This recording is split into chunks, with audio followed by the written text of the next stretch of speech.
Good morning guys. First day of work, January 6. Update tayo. Ayan, good morning po sa inyo lahat. Happy New Year po. Ayan, start na po ng work. Ito, tingnan, lamig.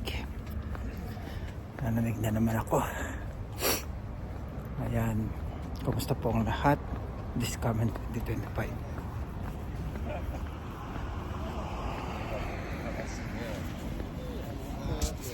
I hope nasa mabuting kayong kalagayan ang lahat. Ayan, babiyahin na naman tayo as usual, same routine.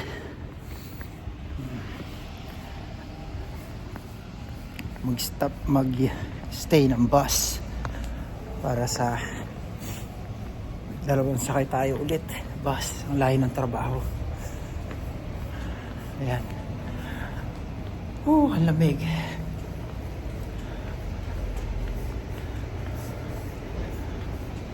See you next time guys. Maraming pong salamat. God bless po sa inyo lahat. Thank you guys.